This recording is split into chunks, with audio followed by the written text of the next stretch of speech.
A IA é a primeira tecnologia que chegou e está sendo adotada primeiro pelas empresas menores e não maiores e pelas pessoas mais velhas e não mais novas. O que eu acredito é que daqui para frente o mundo não será mais dividido entre ricos e pobres, grandes e pequenos, brancos e negros, e sim... Como que você enxerga, sei lá, de agora, que já está acontecendo, para os próximos 2 anos, quais são as carreiras que estão em risco e no futuro também? A IA não está chegando para roubar nossos empregos, e sim para devolver a nossa humanidade. Ou seja, nós não vamos mais perder emprego para uma máquina. Nós vamos perder emprego para alguém usando essa máquina. Quando você mexe com IA, a primeira coisa que você percebe é que para ser eficiente com inteligência artificial, você precisa de extensão vocabular, bagagem e conteúdo. Se você não tiver extensão vocabular, bagagem e conteúdo, você não opera bem com a inteligência artificial. Quais são os cuidados também que as pessoas que hoje, beleza, eu gosto da ideia, inteligência artificial vai me ajudar, vou ser um profissional 10 vezes melhor. Quais cuidados eu tenho que tomar para não fazer merda? Porque estão contratando pessoas acima de 50 anos para atuar com inteligência artificial, que é muito singela de usar, não tem a barreira da tecnologia e exige dessas pessoas algo que uma pessoa acima de 50 tem mais ou melhor do que uma pessoa de 20 ou 30. A IA nada mais é do que uma forma que nós encontramos de expandir o nosso cérebro para fora da caixa craniana. Sejam muito bem-vindos a mais um episódio aqui no B2Bcast. Hoje vamos falar sobre um tema que está no centro das discussões dentro das empresas, que é o impacto da inteligência artificial e como a gente pode aproveitar realmente essa grande oportunidade. E para falar sobre isso, eu convidei o Walter Longo, que é uma honra tê-lo aqui no B2Bcast. Ele que é uma das maiores referências no Brasil em inovação e transformação digital. Tem também uma trajetória incrível como presidente do Grupo Abril, foi também inclusive mentor de estratégia e inovação no Grupo Newcom. Então, se esse assunto sobre inteligência artificial é algo que você gostaria de entender um pouco melhor, para onde está indo e como você já pode aproveitar agora, esse episódio é para você. Então vamos lá?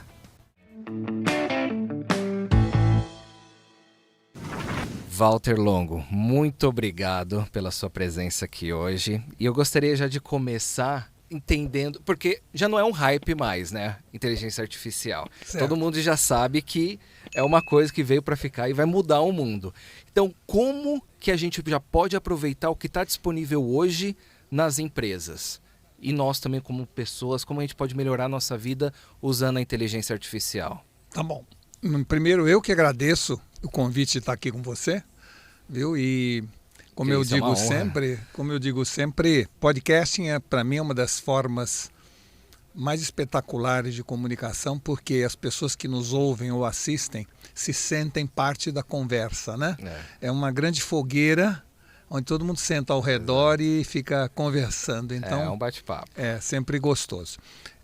Eu queria começar falando desse tema dizendo o seguinte: nós não estamos mais em tempos de mudança. Nós agora estamos numa mudança de tempo. Ou seja, a IA significa um hiato, uma franja no tempo, onde o que valia antes não vale mais, o que passa a valer não substitui o anterior em todas as suas dimensões. Então, não se trata de mais uma onda que chega na praia da nossa vida, como foi a internet há 20, 25 anos atrás, ou há 10 anos atrás as redes sociais, ou há 3 anos atrás o metaverso. Agora é um tsunami. E por que a gente diz isso? Porque, de repente, surgiram um conjunto de ferramentas, né? E eu posso dizer que hoje são mais ou menos 9.800 ferramentas, né? Onde, com elas, você pode fazer tudo que você faz, só que muito mais rápido, muito melhor, né? E muito mais barato. É isso. Então, imagina que, de repente, né, nós, como sociedade, ganhamos um cinto de utilidades do Batman. Nós todos ganhamos superpoderes. Exato. Só que, para fazer uso disso, você precisa querer ser o Batman. E muito pouca gente ainda está com esta cabeça de que, daqui para frente, nós temos uma decisão a tomar. Nós podemos virar exponenciais ou podemos querer continuar sendo normais. Essa é a decisão que cada um de nós vai ter que tomar. A gente quer continuar fazendo as mesmas coisas da mesma maneira, no mesmo tempo e pelo mesmo preço, ou quer, daqui para frente, fazer tudo 10 vezes mais rápido, 100 vezes melhor, né? E 50 vezes mais barato. Essa é a questão. Acredite, tem gente que ainda fala, quero continuar sendo normal. E tudo bem, pelo menos por um tempo. Né?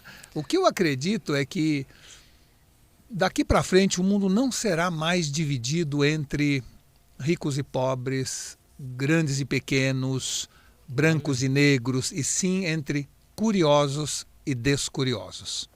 Esta será a nova forma de inequalidade social. As pessoas que, ao verem algo, vão atrás, procuram, estudam, se aprofundam, e as pessoas que veem passar e não fazem nada. Daqui para frente, os curiosos vão dominar o mundo, os descuriosos vão ser apenas massa de manobra. Interessante. E hoje, pelo que já está disponível, porque você também é consultor de transformação digital, certo, né? Então, se para uma empresa hoje, eu te contrato lá para minha empresa, o que você normalmente já identifica como uma oportunidade de aplicar a inteligência artificial para já ter algum ganho exponencial? Tá bom, olha, depende muito de cada empresa, como eu falei, são milhares de ferramentas. Se você é um escritório de advocacia, é um conjunto de ferramentas. Se você é uma indústria, é outro conjunto de ferramentas. Se você é uma loja ou varejo, é um outro conjunto de ferramentas. Sim. Então, existe o que a gente chama da IA corporativa. Aquelas ferramentas de inteligência artificial que fazem você transformar o seu saque, o seu serviço de atendimento ao cliente, daqui para frente funcionando 24 horas, tudo com bots, atendendo cada vez melhor e tendo cada vez que você liga lá um histórico imediato da sua relação com aquela empresa e muito mais barato, porque não vai requerer custos de gente, mão de obra, etc. Incrível, ou você pode automatizar completamente a gestão do seu estoque, com isso gerando análise preditiva do que deve ou não ser produzido, do que deve ou não vir para frente do estoque, porque será vendido mais rápido que os outros produtos. Você pode, dentro de uma empresa ainda, fazer uma logística de transporte, onde você já coloca no caminhão o que será vendido durante o trajeto do caminhão. Enfim, tem uma infinidade de coisas que você faz na chamada IA corporativa. Mas existe a dimensão da IA pessoal. Eu não preciso mais administrar meus e-mails, porque agora meus e-mails são recebidos, lidos e respondidos como se fosse eu, fazendo essa gestão muito mais eficiente. Eu posso acompanhar a vida de meus 1.500, 2.000 clientes, sabendo tudo o que está acontecendo em cada um deles, graças a uma ferramenta tipo Browse.ai. E nessa Browse.ai, qualquer coisa que aconteça com meus 1.000 clientes, eu recebo um alerta na hora me informando: a empresa tal, que é sua cliente, acaba de comprar uma nova frota de veículos, ou acaba de promover um diretor a vice-presidente, ou mudou a sede, ou lançou um novo produto, já com a recomendação do que eu devo fazer. Olha, teve uma promoção de diretor a VP, está aqui um e-mail parabenizando ele, você clica e o e-mail vai. Né? Como também eu posso ter hoje um podcasting como esse de 1h30, não é? Eu pego o Opus Clip. Isso dá um pouco de medo, né? E gravo em short videos de 1 minuto, sim, com os pedaços mais interessantes para colocar na minha rede social. Então, você tem um monte de ferramentas para a empresa otimizar o seu trabalho e tem um monte de ferramentas para a pessoa física, seja ela chefe do almoxarifado ou CEO, fazer o que ela faz no seu dia a dia, desenvolvendo tudo com muito mais competência. Então, no fundo, a IA trouxe para nós uma nova pergunta, né? Você quer continuar sendo igual ou quer virar exponencial? É a primeira pergunta. E essa pergunta, ela se divide em duas. O que você quer continuar fazendo, porque você gosta do que faz, mas fazendo cada vez mais rápido, melhor e mais barato? E o que você quer deixar de fazer? Porque é burocrático, maçante, enfadonho, repetitivo. E ela vai fazer para você. Então, a grande pergunta que cabe a todos nós é: o que você quer fazer melhor e o que você quer fazer menos. E para tudo o que você quiser fazer melhor ou menos, existem milhares de ferramentas de IA. Muito interessante. Eu acho que tem talvez até um terceiro tipo de pessoa, me corrija se eu estiver errado, que quer usar a IA, mas não para ser exponencial, mas só para ser mais lazy, mais devagar. Isso tipo, é só para eu vou fazer menos trabalho, Isso. Vai dar a mesma quantidade no final do dia, eu não quero ser 10 vezes, mas pelo menos eu vou estar fazendo menos. Isso que você está falando é muito interessante, porque hoje as pessoas que usam IA têm dois tipos, as que usam como muleta e as que usam como escada. As que usam como muleta é para a muleta fazer o papel do seu pé que está machucado ou quebrado e você faz menos, você caminha menos porque a muleta te ajuda. E existe aquelas pessoas que usam a IA como escada. Eu fazia X, vou fazer 10X. Não é? Para ambas, a IA é útil. Eu só acho que as pessoas que estão usando a IA como escada estão tendo cada vez mais sucesso, cada vez mais oportunidade, cada vez mais, eu diria, potência de vontade. Para as pessoas que se encostam na IA para fazer cada vez menos e depois ficar assistindo vídeo na Netflix, eu não acho que isso será bom para eles no futuro. Sim. A não ser, evidentemente, que o que você busque seja fazer cada vez menos. Eu acredito que o que move o ser humano é a vontade. Eu quero fazer menos o que eu não gosto para fazer mais o que eu gosto. Exato. Eu quero ter mais tempo para ler. Eu quero ter mais tempo para brincar com meu filho. Eu quero ter mais tempo para estudar. Eu quero ter mais tempo para atender mais clientes. O mais é uma ferramenta fundamental do desejo e da vontade humana. Você pensar na IA para fazer menos, pode ser. Eu não recomendo que seja assim, porque as pessoas que querem fazer menos acabam tendo menos impacto na vida deles e na história do mundo. Verdade. E como que você enxerga essa curva de adoção? Porque a impressão que eu tenho é que realmente a evolução da tecnologia tá desenfreada, tá realmente exponencial. Só que a curva de adoção eu não vejo tão rápida no mesmo nível. Como que você vê essa comparação? É interessante, você trabalha e é especialista na área business to business, né? Sim. Normalmente a área business to business são áreas de empresas, clientes são normalmente maiores, né? Mas toda a tecnologia, se a gente fizer um retrospecto histórico, toda a tecnologia, quando chegou até hoje, chegava primeiro para as empresas grandes e para as pessoas mais novas. Ou seja, os adotadores precoces de uma nova tecnologia eram sempre as empresas maiores e as pessoas mais jovens. A razão disso é porque a tecnologia era caro. Era hermético, era difícil de entender. Então você precisava ter especialistas nessa área, não é? E exigia CAPEX, exigia Capital Expenditure, exigia investimentos altos, né? E por isso empresas grandes adotavam antes de empresas pequenas. E pessoas mais jovens adotavam antes de pessoas mais velhas, porque tecnologia sempre foi mais fácil de ser entendida e compreendida pelas pessoas mais jovens, né? O que mudou com a IA? A IA é a primeira tecnologia que chegou e está sendo adotada primeiro pelas empresas menores e não maiores e pelas pessoas mais velhas e não mais novas. É uma mudança radical na adoção da sociedade. Por quê? Porque a IA é muito barata, a maioria delas inclusive de graça, e você pode começar a operar elas imediatamente. Não tem nenhuma necessidade de entender de código, de algoritmo, de tecnologia. Você simplesmente fala com ela, ela responde para você. É incrível. Não é? Então, empresas maiores têm já seu departamento de inteligência de mercado. Sim. Esse departamento analisa e acompanha a vida dos seus clientes. Uma empresa pequena não tem isso. Aí ela entra na Browse.ai e passa a ter isso em questão de minutos, treinando um robô em 2 minutos. Uma empresa grande tem uma área de edição de vídeos, uma área de marketing, tá certo? Uma empresa pequena não tem. Então, uma empresa pequena entra na Opus Clip e edita um vídeo em 10 ou 12 short videos imediatamente, com início, meio, encerramento, legendagem, tudo em questão de minutos. Então, as empresas pequenas estão com a IA terraplenando o terreno em relação às empresas maiores. Uma agência de propaganda de 3 pessoas consegue fazer o trabalho que antes precisava de 80 pessoas.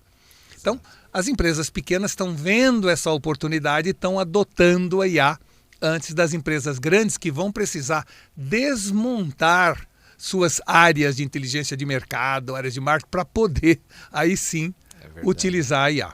E por que pessoas mais velhas antes das mais novas? Porque quando você mexe com IA, a primeira coisa que você percebe é que para ser eficiente com inteligência artificial, você precisa de extensão vocabular, bagagem e conteúdo. Se você não tiver extensão vocabular, bagagem e conteúdo, você não opera bem com a inteligência artificial.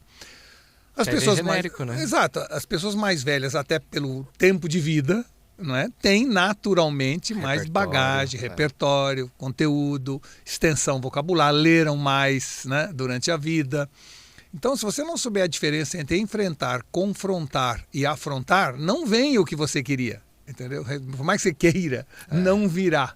Então, nos Estados Unidos, na Europa, a gente já tem visto, vaticina já o fim do etarismo, porque estão contratando pessoas acima de 50 anos para atuar com inteligência artificial, entendeu? Que é muito singela de usar, então não tem a barreira da tecnologia. Exato. E exige dessas pessoas algo que uma pessoa acima de 50 tem mais ou melhor do que uma pessoa de 20 ou 30. Ou seja, a turma do tipo assim, como a gente fala, está com um problema para atuar na IA. Então é uma grande mudança na sociedade. E por isso que eu digo, a gente fala que tecnologia muda a sociedade, né? E muda. Mas o importante é a gente analisar que a tecnologia é apenas uma atividade meio para uma verdadeira mudança que vai acontecer em nós. Nós é que mudamos, permitido pela tecnologia, né? Então, isso tudo que está acontecendo agora vai trazer consequências muito surpreendentes para a sociedade. E que é até difícil de entender, né? De tipo, eu acho que vai para tal ponto. Muita coisa pode acontecer. Você não sabe para onde vai. O que você tem que saber é que mudança é o único estado permanente. E que qualquer pessoa que diga que sabe para onde está indo, no fundo, está enganado. Muito interessante. Vamos agora então para um assunto um pouco mais até polêmico, que é essa questão dos empregos. Como que você enxerga essa transição para talvez novos cargos, novas profissões, ou realmente a gente vai ter um colapso econômico de muita gente ficando desempregada?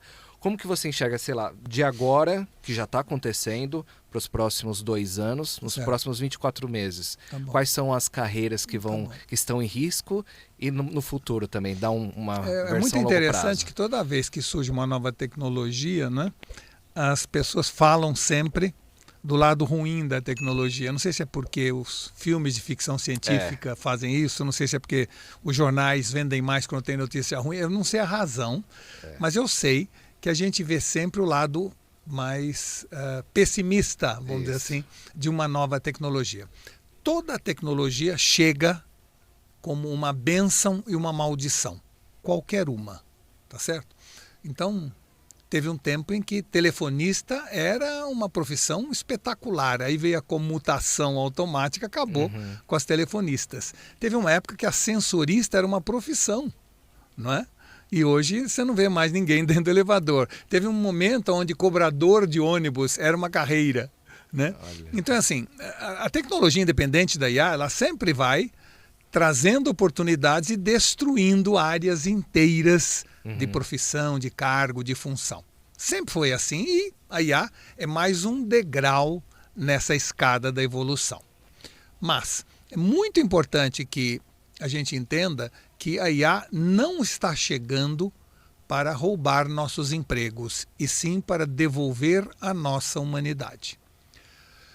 Hoje, quando um médico, graças a IA, consegue comparar minha ressonância magnética ou tomografia com milhões de outras, e a IA vai preparar o laudo daquela análise, vai sobrar mais tempo para ele conversar comigo como paciente, perguntar como eu estou me sentindo, se a minha família está reagindo bem ao problema, se o plano de saúde está pagando ou cobrindo as despesas. Vai dar a chance a ele de ser mais humano. Que foi para isso que eu fui no consultório dele. Então, o que é importante? E diminui o erro também, né? Porque eles podem errar mais. A IA como copilot hoje é fundamental. Nós todos, em qualquer profissão, estamos precisando de um copiloto. Seja dentro de uma mina de carvão, onde eu tenho que ter alguém me ajudando a ver se está todo mundo usando os equipamentos de segurança de maneira adequada, seja numa UTI, com o paciente deitado na cama e milhões de alarmes e sinais ao redor que podem identificar um problema para eu ser evitado, seja dentro de um avião como piloto, nós precisamos de um copiloto em praticamente todas as áreas, até na área de camareira em hotel. Havia um limite de erro de camareira em hotel, estava na média de 8 a 10%, de após arrumarem os quartos, 8 a 10% dos quartos dos apartamentos não estavam em conformidade com o treinamento. Ou seja, em algum apartamento daqueles todos que ela arrumou, ela tinha posto 2 condicionadores e nenhum shampoo. Tinha esquecido de colocar o tapetinho no banheiro e assim por diante. 8 a 10% de alguns anos atrás, hoje é 27%. Em 27% dos apartamentos, eles não estão arrumados em conformidade com o que ficou estabelecido. O que fica claro? Existem hoje ferramentas de IA que, junto com a governanta, vão dando a ela o toque de que faltou isso, faltou aquilo, ou você devia ter feito isso em vez daquilo. Tudo isso, nós todos, em qualquer profissão, vamos precisar. Mas o que é importante dos que estão nos assistindo ou vendo entender é que daqui para frente, nenhum ser humano vai ser melhor do que uma máquina. Mas nenhuma máquina vai ser melhor do que o ser humano com uma máquina. Que o princípio básico da IA é um princípio de adição e não de substituição. Ou seja, nós não vamos mais perder emprego para uma máquina. Nós vamos perder emprego para alguém usando essa máquina. Sim, não é? Então, o que fica cada vez mais claro é que no momento em que tudo será digitalizado, todas as empresas terão acesso à tecnologia, todas as empresas terão competência de produção e de produtividade. O que vai fazer diferença nas empresas e nas pessoas, nos profissionais, são os valores humanos. Empatia, generosidade, moralidade, intuição. Isto será o grande diferencial das empresas. Ou seja, no momento que todas as empresas estão com tecnologia aplicada para saber o que está acontecendo com cada cliente que ele tenha, o que vai fazer diferença é o interesse genuíno nas pessoas, né? O sorriso no rosto. Ou seja, são os valores humanos que vão prevalecer, fazendo com que a gente conclua que em terra de robô quem tem coração é rei. E será esta diferença, este diferencial competitivo daqui para frente que terá muito mais valor. Se a gente pensar no passado, né, nossa competência era medida pelos nossos músculos. No presente, pelo cérebro. Em breve será pelo coração, pela emoção, pela generosidade, né, pela simpatia, pela empatia. Então, nós saímos dos hard skills, passamos pelos soft skills e agora estamos chegando nos hard skills. Esse é o caminho que a humanidade vai ter de tomar a partir da chegada da IA. Muito interessante. Então, seguindo essa lógica, como que você então enxerga a parte econômica também no mundo? Como, já que não vai mais depender tanto da parte cognitiva, vai ser essa parte também mais emocional. Vamos ser pessoas melhores, vamos ter um mundo melhor. teoricamente já com toda a estrutura. Então já dá para ver, obviamente, que você é bem otimista também para essa linha. Eu sou otimista, mas eu acho que vai piorar antes de melhorar. Não pense que eu acho que são só um mar de rosas. É a curva J. A curva J. É claro que terá um momento onde um monte de gente não vai conseguir se adaptar. Nós precisaríamos retreinar 25 milhões de pessoas no Brasil. Não estamos nem um pouco próximos de começar a fazer isso. Então, nós sim vamos assistir a crises como assistimos na Revolução Industrial, quando os artesãos não conseguiam competir com as máquinas, mas as máquinas também não conseguiam tornar a demanda estável até que veio a propaganda lá na frente. Né?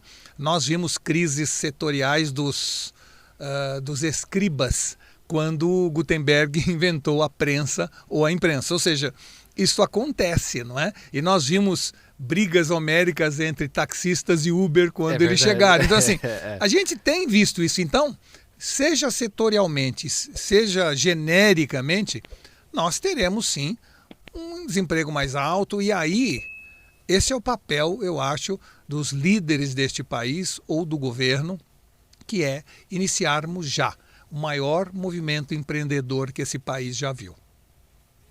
Nós precisamos fazer isso. Ou seja, aquela recepcionista que perdeu o emprego porque, graças a IA agora, o controle de entrada na portaria está por reconhecimento facial. Quase não trabalha. Vai ser fundamental darmos a ela motivação, instrumentos, financiamento para que ela monte na sua casa uma clínica de sobrancelha. E que ganhe sua vida, que contrate gente. E que, como empreendedora, ela cresça.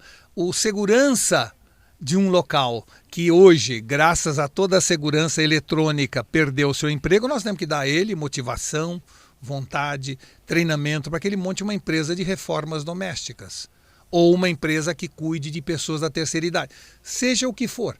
A verdade é que nós precisamos criar um grande movimento empreendedor neste país para de alguma maneira fazer esse shift, essa mudança de áreas que serão, entre aspas, virarão pó, e outras áreas que está faltando mão de obra. Na construção civil nós não encontramos gente, tem um monte de áreas. Não é?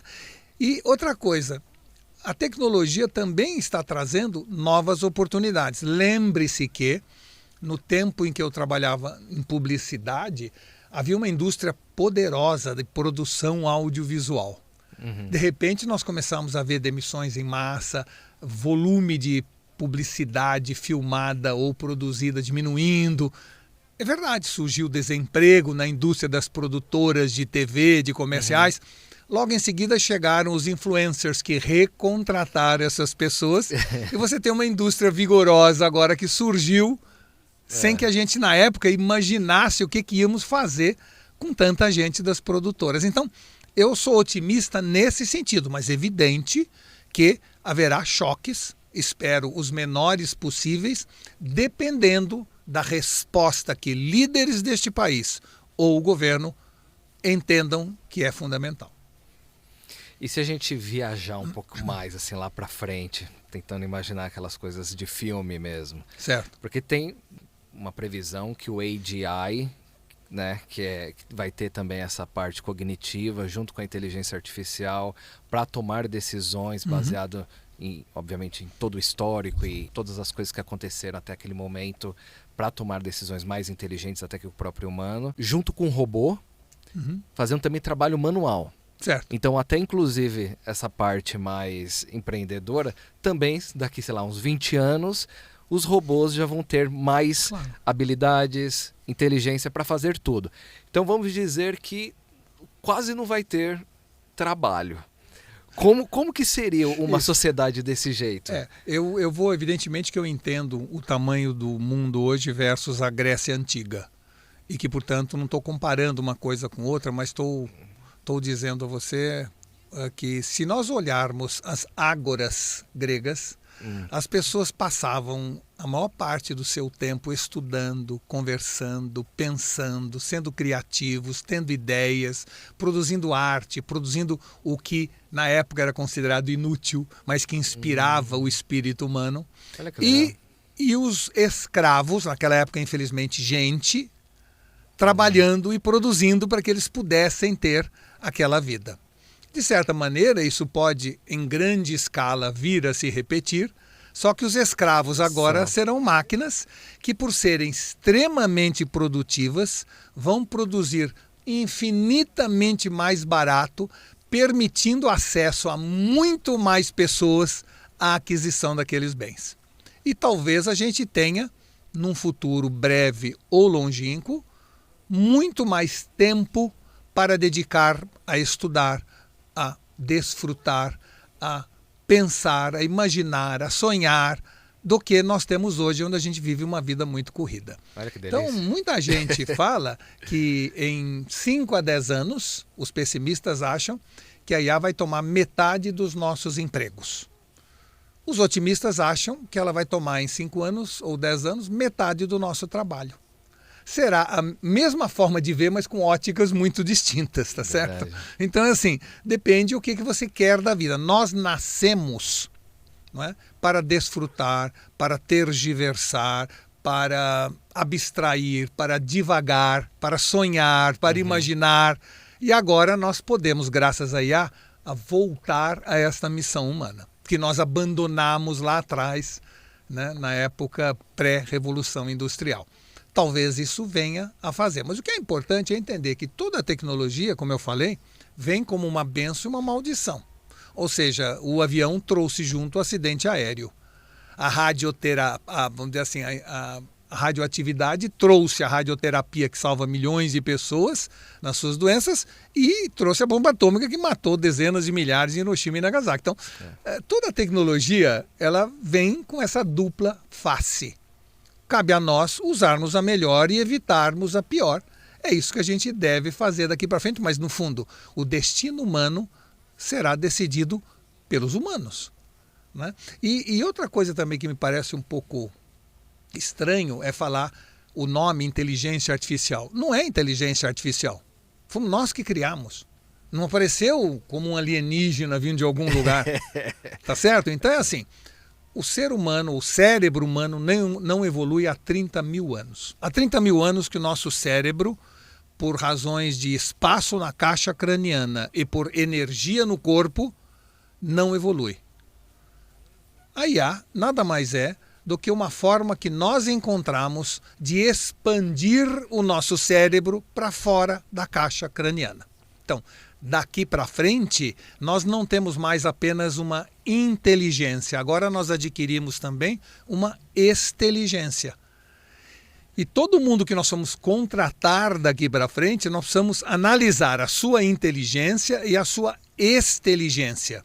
A exteligência não é a capacidade de trabalhar em equipe, é a capacidade de atuar em rede com tudo isso que agora nós temos ao nosso dispor. Então, a evolução humana, ou a evolução cerebral do humano, está se dando fora da caixa craniana. E é isso que nós chamamos de inteligência artificial, mas deveríamos chamar de inteligência ampliada ou inteligência aumentada. Faz sentido. Legal. E quais riscos são possíveis para quem já está começando e querendo usar a inteligência artificial? Ou no futuro também, igual a gente já estava conversando, quais são os cenários complicados?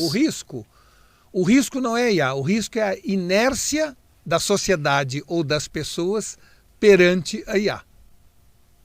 Tá? Esse é o risco. Tá. O risco é não fazermos nada com esse cinto de utilidades do Batman. Sim. Termos um cinto de utilidades do Batman e nos negarmos a ser o Batman. Aí vai ser um peso adicional na cintura apenas. Então é assim, a IA, ela extrapola tudo aquilo que nós somos ou fazemos. Se você fala assim, fake news sempre existiu, com IA vai aumentar muito, né? Entendi. Produção cultural sempre existiu, com IA vai aumentar muito. Uhum. Então, tudo que, de certa maneira, a gente tem de bom e de ruim, a IA vai potencializar. Exacerba, extrapola, potencializa. Aí é que entra o conceito de que toda tecnologia ela é amoral. Quem é moral ou imoral é o ser humano. Então, no fundo, eu digo o seguinte, se a IA chegar e você não der bola para ela, e alguém der, esta pessoa vai tomar o seu lugar, vai saber mais do que você, vai ganhar mais dinheiro. vai ser mais feliz, depende inclusive do uso que ele fizer, não é? O que é importante nós entendermos? Há 30, 40 mil anos atrás, o ser humano era nômade. Quando um terreno onde a gente vivia ficava inóspito, nós migrávamos para outras terras. Nós estamos assistindo agora a uma nova migração. Só que ela não é física ou geográfica, ela é cognitiva. Tem gente migrando para novas terras. As pessoas que não migrarem vão viver em terreno inóspito. É isso, tá certo? Muito interessante. E essa questão também já de aplicação das empresas. O que eu estava tentando organizar o pensamento de risco e cuidado era nesse sentido de curto, médio e longo prazo. De curto, eu vou aplicar isso na minha empresa.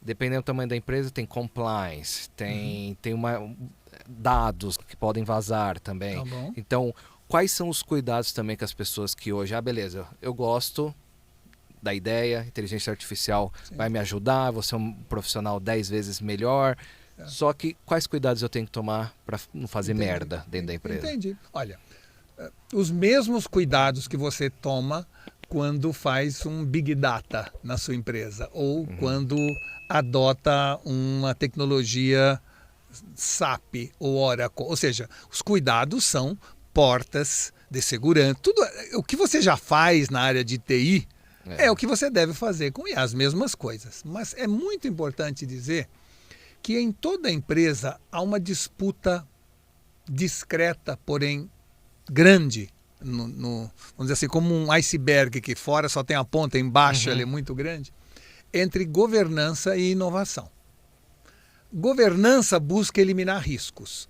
Inovação é você entender que arriscar faz parte do jogo. E as empresas que dão prioridade à governança inovam menos. As empresas que dão prioridade à inovação têm uma governança mais frágil. E não adianta tentar eliminar esta disputa, porque é uma disputa que não tem como eliminar. Não é? Segundo assunto que eu recomendo a todos é que não deixem a área de transformação digital ser responsabilidade do TI. Não é lá que se dará a transformação digital. Transformação digital é muito mais uma questão de ótica do que de fibra ótica. É muito mais uma questão de como você vê o mundo e se vê nesse mundo do que grandes investimentos em tecnologia. Então, a área de TI, ela existe para eliminar riscos. Ela não é uma área de inovação.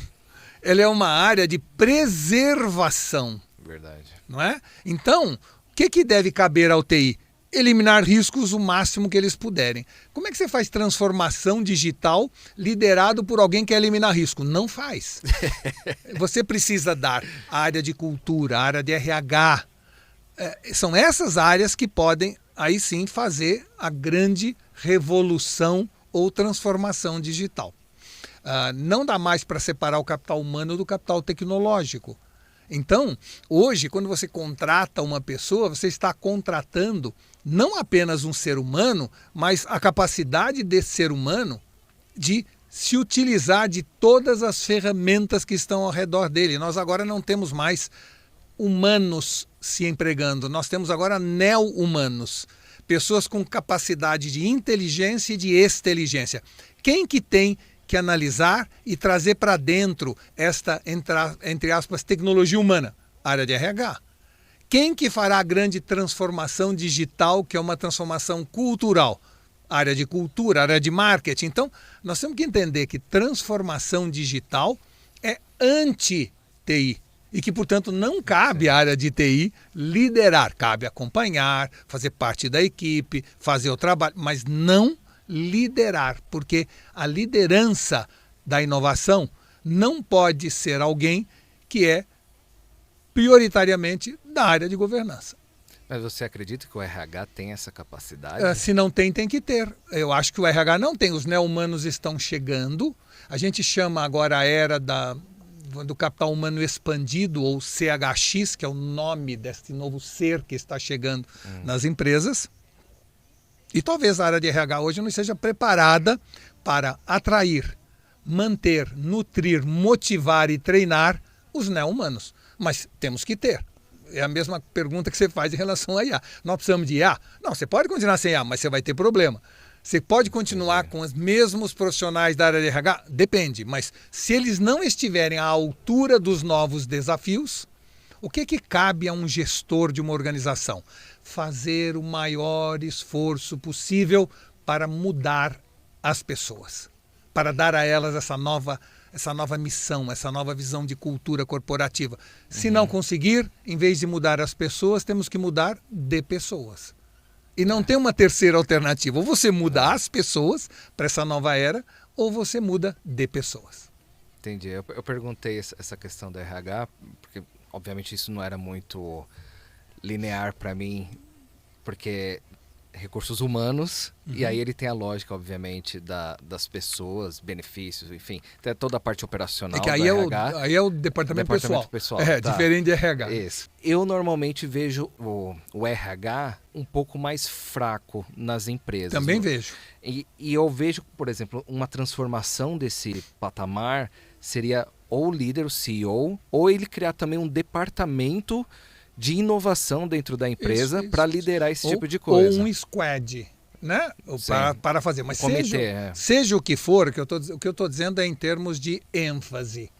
O que eu estou dizendo é, você contrata pessoas na área de TI para que eles garantam uma redução, eliminação de risco.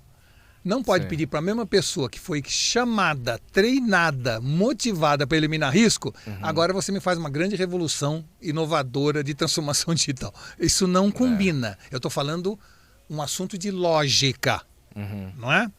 Existem pessoas na área de TI que estão, entre aspas, com uma visão muito boa de transformação digital, mas são exceção.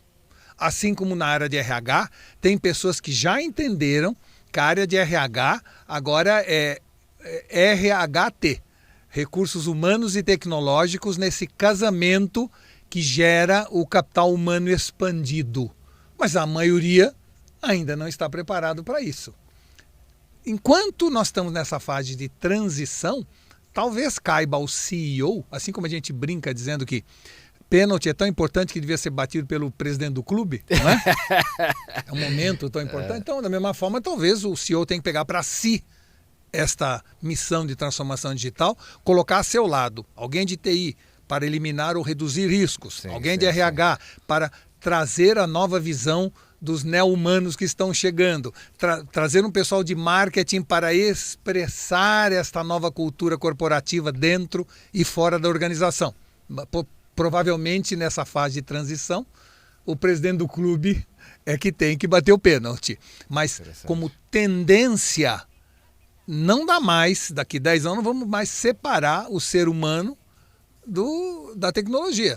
Eu, mais aquele conjunto de ferramentas, eu sou um neo-humano. Eu tenho competências, conhecimento, utilidade completamente diferente do que eu tinha antes, sozinho. A minha inteligência mais a minha exteligência, 1 mais 1 não é igual a 2, é igual a 10. E eu preciso treinar, motivar e manter essas pessoas. Então o RH é parte intrínseca dessa revolução. A pergunta é, estamos preparados? Se não, vamos nos preparar. Walter, se você estivesse na minha cadeira, o que você perguntaria para você sobre inteligência artificial? Olha, eu perguntaria o que inteligência artificial fez na minha vida. Né? Eu acho que é uma boa... Pode responder. É um bom testemunho. Dizem que igreja, inclusive, tem no testemunho, né, uma grande componente da geração de fé, né? Porque pessoas tendem a se espelhar em outras pessoas e a ver. Então, eu sou uma pessoa que sou da área de marketing, de comunicação, como você sabe. E eu tive um acidente de saúde na minha família em 98 até o ano 2000, problema muito sério, onde a minha esposa, vamos dizer assim, foi declarada com 3 meses de vida, né? E eu percebi naquele momento, publicitário que era, morava inclusive nos Estados Unidos, que não tinha como resolver, um caso realmente insolúvel e tal. E aí alguém me apresentou um especialista em câncer no Jackson Memorial Hospital em Miami. E aí eu fui até lá para falar com ele, ver os exames e tal, e ele falou, olha, Walter, não tem jeito, é isso, não há solução, o prognóstico é realmente muito dramático, mas tem um negócio novo chamado Google. Vamos ver se a gente acha alguma coisa nele. É a primeira vez que eu fui exposto ao Google, tá certo? Nossa. E passamos um dia, uma noite olhando lá e descobrimos em Hong Kong uma pessoa chamada Dr. Kwong, que já havia tratado de 80 pacientes com aquele problema. Todos tinham morrido nos 3 meses de vida. Nossa. Mas ele entendeu, achou e tinha uma teoria, uma tese de que o que estava matando era o tratamento. E, portanto, ele estava testando e tentando um novo tratamento, quase que antítese do tratamento que era protocolo. E estava tendo bons resultados. Nós voltamos ao Brasil, trocamos o tratamento e a minha esposa ficou boa, sarada completamente. Olha que incrível. Então, naquele momento, eu vi o milagre da tecnologia. Eu vi como uma ferramenta de tecnologia podia transformar vidas, salvar pessoas. E dali para frente, de 98, 99, 2000 até agora, eu dediquei a minha vida à tecnologia, por ter visto um milagre. Olha que interessante. Né? Tive uma epifania. Então, não é agora que eu estou ligado em IA. De certa maneira, eu estou ligado em tecnologia já há 25 anos, não é? Isso fez com que eu escrevesse sobre tecnologia, estudasse tecnologia, desse palestra sobre tecnologia. E foi esta área, apesar de eu continuar um profissional de marketing, de comunicação. Quando o assunto IA começou a ser popular, ou começou a sair dos códigos, sair do laboratório e entrar nos escritórios, né? Eu abracei como mais uma ferramenta, ou mais uma fase, ou mais uma era de evolução da tecnologia. E hoje eu faço em 15 minutos coisas que há 3, 4 anos atrás eu demorava 4 horas. Ou seja, no meu cotidiano, diariamente, eu perdia 4 horas em média por dia em atividades que hoje eu perco 15 minutos. Ou seja, a IA me devolveu 3 horas e 45 minutos. Seja para eu trabalhar mais, ter tempo de vir aqui conversar com você, namorar com a minha mulher, brincar com meus gatos, ou seja, fazer aquilo que eu quero. Não é? Essa devolução do tempo, principalmente em pessoas mais velhas como eu, qual é o valor do tempo? Talvez seja a coisa mais valiosa que a gente tem. Então, eu diria para você que a tecnologia lá atrás salvou a minha mulher e agora devolveu para mim a coisa mais preciosa que o ser humano tem, que é o tempo. E te deu propósito também, né? E deu propósito, muito isso legal. mesmo. E agora, para encerrar, qual é a mensagem que você passa, qual conselho você daria para quem está ouvindo a gente aqui hoje? Tá bom. Olha, o conselho que eu dou é o seguinte: segura na mão de Deus e vai. Esse é o conselho. Ou seja, se jogue de maneira entusiasmada nesse mundo. E aí eu volto um pouco atrás e digo o seguinte: quando eu estava com 45, 50 anos, eu percebi que se eu continuasse com a minha vida sedentária, fruto da modernidade, do automóvel, do conforto, lá na frente eu teria provavelmente uma certa fragilidade muscular, eu teria atrofia muscular, fruto de toda a modernidade do progresso. Então, o que você faz nessa hora? Você sobe em cima de uma esteira, fica 1 hora em cima dela que nem um hamster, indo para lugar nenhum. Mas por que você faz isso? Para compensar o que o conforto te proporcionou, o que o conforto te deu de, vamos dizer assim, satisfação corpórea ou física, mas que lá na frente é um problema. Cobra, né? Então, da mesma forma em que eu subi numa esteira e fico 1 hora por dia, 3 vezes por semana, indo para lugar nenhum porque eu sei que preciso disso, nós precisamos nos conscientizar que cognitivamente nós teremos uma atrofia cerebral se não usarmos bem nosso cérebro. Exemplo, a gente já não faz mais conta como antigamente. É verdade. A gente já nem sabe. Eu cheguei aqui na Rua Vergueiro sem saber, quem me trouxe foi o Waze. Eu nem pensei que rua que eu entro ou saio. Não é? A gente já não guarda o telefone de mais ninguém. Ou seja, nós estamos como sociedade no conforto da tecnologia, passando por um processo de atrofia cognitiva.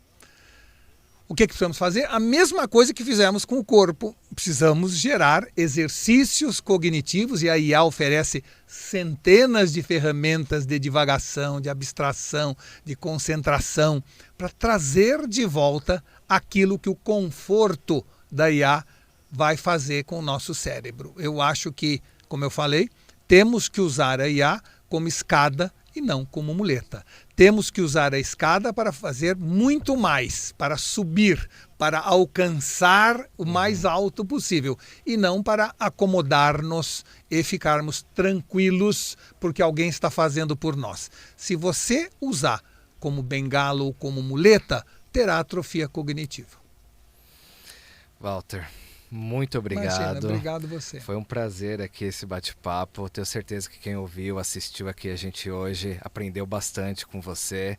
Então, realmente, adicionou bastante valor aqui no B2Bcast. Então, foi um prazer. Muito obrigado. Obrigado a você. Viu? Até a próxima. Até a próxima.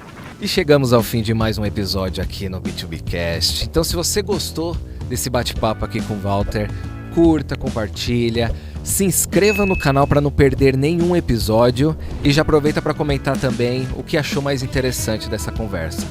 Tá bom? Então até o próximo episódio. Tchau, tchau.